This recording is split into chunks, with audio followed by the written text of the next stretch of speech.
E aí, galera do sétimo ano, professor Jairo chegando com mais uma aula de literatura.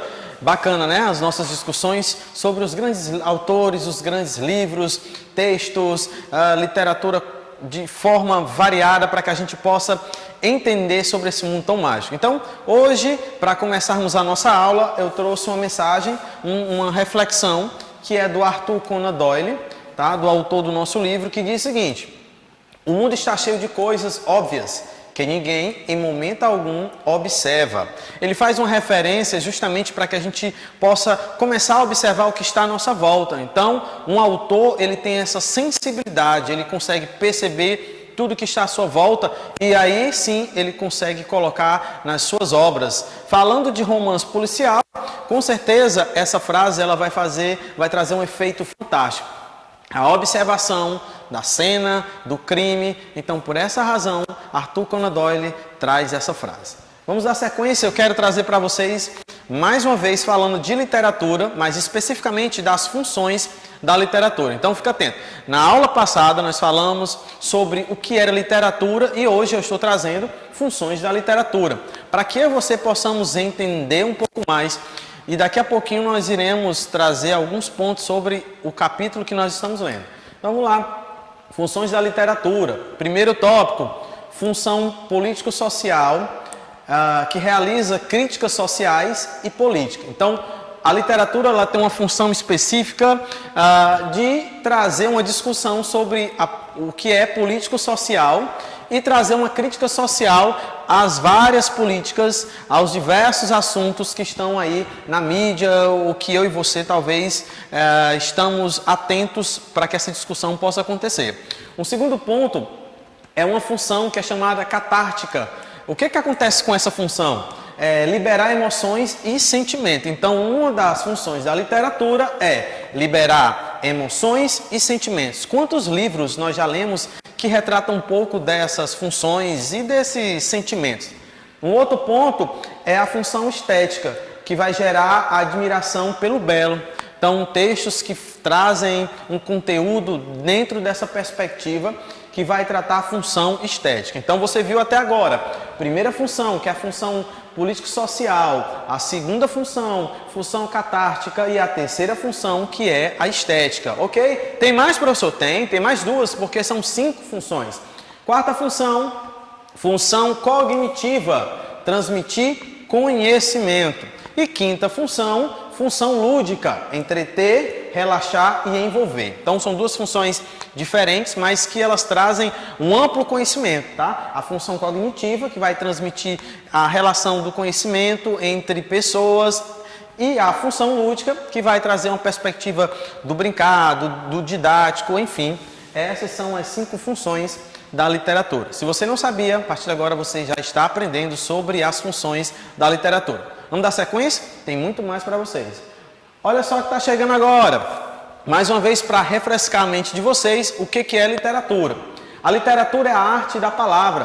Podemos dizer que a literatura, assim como a língua que ela utiliza, é um instrumento de comunicação e de interação social. Professor, você já falou sobre isso? Já, mas é importante que a gente traga novamente para que a gente consiga compreender de fato a função em que a literatura vai desempenhar na minha vida, na sua vida e em todo o contexto social. Aqui fala de interação social e ela cumpre o papel de transmitir os conhecimentos e a cultura de uma comunidade. Então você vai encontrar livros que vão falar específicos de comunidade, vão falar específicos de cidade, de país, enfim, mostrando uma variedade de cultura pelo mundo. Então a literatura tem esse papel. Outra coisa, a literatura está vinculada à sociedade em que se origina, assim como todo tipo de arte, pois o artista não consegue ser indiferente à realidade. Então, para que a gente compreenda melhor, a literatura está vinculada à sociedade, ou seja, a leitura, né? A produção de textos. Todo autor ele vai estar ligado a uma sociedade, seja qual for essa sociedade, ele vai estar inserido nesse contexto e aí a partir daí começa-se essa produção literária. Dando sequência, também a obra literária é resultado das relações dinâmicas entre escritor, público e sociedade. Olha que interessante, a gente consegue perceber que dentro dessa perspectiva literária nós vamos encontrar o escritor, o público e a sociedade. Porque através de suas obras, o artista transmite seus sentimentos, ideias do mundo, levando seu leitor à reflexão e até mesmo à mudança de posição. Que fantástico, hein? Através de uma leitura de um livro, seja qual for esse livro, você vai conseguir fazer uma releitura e, além disso, você vai conseguir trazer uma reflexão sobre aquele assunto, ou uma reflexão que seja ela de cunho sobre uma realidade, ou uma reflexão de vida do autor ou da sociedade. E aqui termina dizendo, perante a realidade, assim a literatura auxilia no processo de transformação. Então o mundo precisa ler, eu preciso ler, você precisa ler, sua família precisa ler, para que a gente esteja englobado dentro dessa perspectiva no processo de transformação social. Então, quanto mais eu leio, mais informação eu vou adquirindo e mais conhecimento eu tenho para discutir com os meus familiares, com amigos, parentes, seja com quem for, com o seu professor ou com pessoas que estão à sua volta. Então, o poder da literatura, ele é grandioso. Recordando aqui, junto com vocês, que na aula passada eu trouxe a definição da palavra literatura e hoje nós estamos acompanhando um pouco desse importante passo que é conhecer o mundo da literatura através da escrita.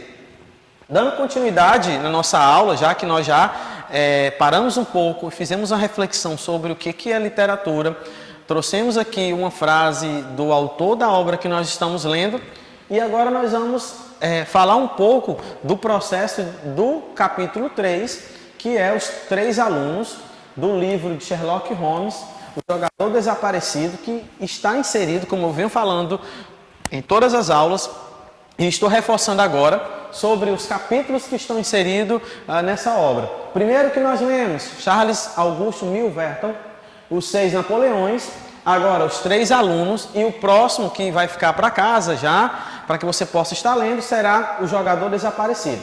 Ainda estamos nos 3 alunos, tá? Então nós vamos trazer uma reflexão sobre esse capítulo. Então vamos lá. Que elementos estão presentes na obra? É interessante, ao ler cada capítulo, você ir grifando, tá? Você vai lá, você vai grifando, e aquilo vai, com certeza, chamar a tua atenção, para que você depois possa fazer uma pesquisa e compreender melhor sobre que assunto o autor está falando. Aqui eu trouxe alguns destaques que eu acredito que sejam importantíssimos, que o primeiro é, o que eu consegui encontrar nessa obra? Primeiro, afirmações precisas. Então você consegue compreender que o diálogo entre Sherlock Holmes e todos os outros personagens é um diálogo que traz afirmações precisas, não são afirmações duvidosas, né? Outro ponto que eu consegui encontrar, uma linguagem técnica usada por Sherlock Holmes e seu fiel escudeiro. Eles trazem uma linguagem diferenciada, onde eu e você conseguimos ler e às vezes a gente fica em dúvida, mas quando a gente dá sequência na leitura, aí a gente já consegue entrar no clima do livro. Outro ponto importante aqui é uma visão ampla da cena do crime. Então Sherlock Holmes consegue ter uma visão ampla do que está acontecendo na cena do crime. É tão provável que ele consegue perceber, assim que ele chega na cena do crime, as provas que estão espalhadas em vários lugares. Então é uma visão ampla da cena do crime. Então, para um detetive, isso aqui é fundamental. Ele não pode chegar à cena de um crime e simplesmente olhar para o local e focar somente em um único ponto. Ele precisa chegar na cena do crime e aí ele considera o espaço e ele percebe o que tem naquele espaço que é, de fato, importante como uma visão ampla da cena do crime. Outro ponto que eu percebi na leitura da obra é um crime cheio de provas. Professor, e não é a mesma coisa, uma visão ampla da cena do crime com um crime cheio de provas? Não, porque nesse aqui, uma visão ampla da cena do crime é uma visão no todo. O outro que eu estou falando é um crime cheio de prova. O crime, ele está lá, e existem várias provas que muitas vezes não se consegue ver simplesmente na primeira observação daquele espaço. Outro ponto importante, um mistério e um silêncio. Então você percebe que existe um mistério na cena, e que existe também um silêncio. Por parte de quem? Sherlock Holmes. primeiro momento ele observa a cena, ele faz lá uma análise visual para que depois ele possa falar. Isso de uma forma inteligente e sábia. Ele consegue entrar no clima e ele consegue ter cuidado porque ele precisa desvendar o mistério. Porque o assaltante ou criminoso pode estar naquele local junto com ele na cena do crime. Outro ponto importante. O professor tinha 3 suspeitos, os 3 alunos que iam participar da prova que moravam no mesmo prédio que ele. Outro ponto que são elementos dessa obra, o pano de fundo das aventuras contempla cenários reais que representam importantes cartões postais na cidade de Londres, na Inglaterra. Então é um cartão postal muito bonito. E aqui eu trouxe alguns trechos dos elementos presentes na cena do crime, para que você possa entender e aí pegar o marca-texto e pegar o seu livrinho e ir marcando para que você possa ter conteúdo pronto para estudar. Então vamos lá, diz assim: o senhor sabe, senhor Holmes, que as portas de nosso colégio são duplas. Olha aqui, já começa a prova do local, né? São duplas, uma leve por dentro e outra de pesado cavalo por fora. Quando me aproximei da porta externa, fiquei admirado por ver uma chave na fechadura. Outra prova aqui, a chave na fechadura. Percebam que esse livro vai nos envolver de uma certa forma que eu e você achamos que somos detetives. É claro, no primeiro momento a gente tem essa noção sobre isso.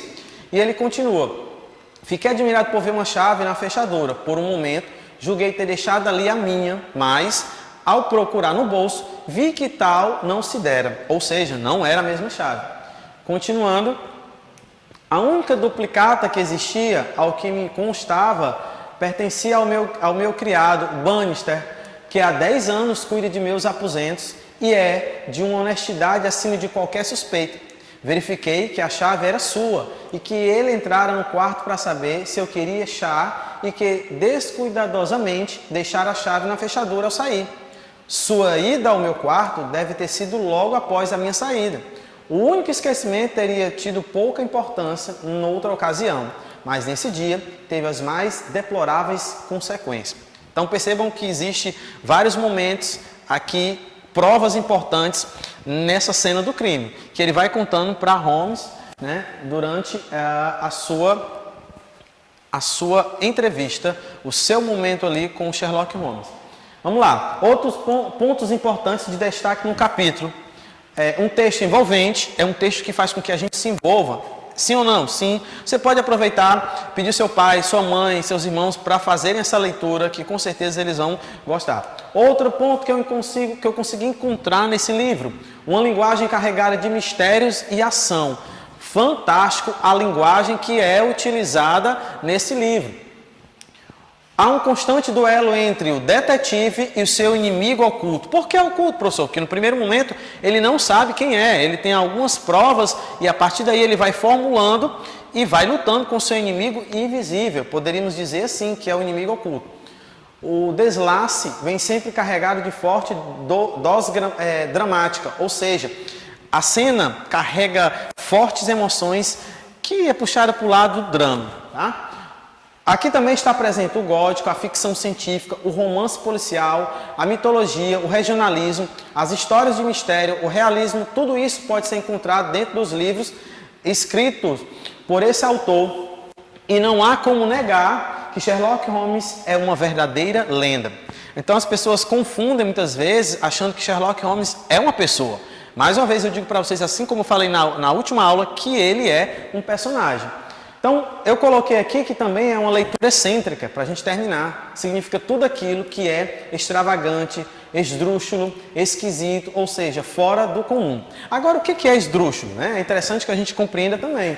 Característica daquilo que se encontra fora das regras usuais ou comuns, ou que se apresenta de modo incomum, causando admiração, espanto. Então, algumas coisas causam espanto. Causa espanto aos leitores, a forma como é abordado. Pois é, gostaram da aula de hoje? Nós estávamos falando sobre literatura, trouxe tópicos específicos sobre literatura e falei sobre Sherlock Holmes e alguns pontos específicos da obra. Você agora, em sua casa, vai voltar lá para o seu livro e vai ler o próximo, que é O Jogador Desaparecido. Na próxima aula nós vamos comentar sobre ele. Um forte abraço e até mais!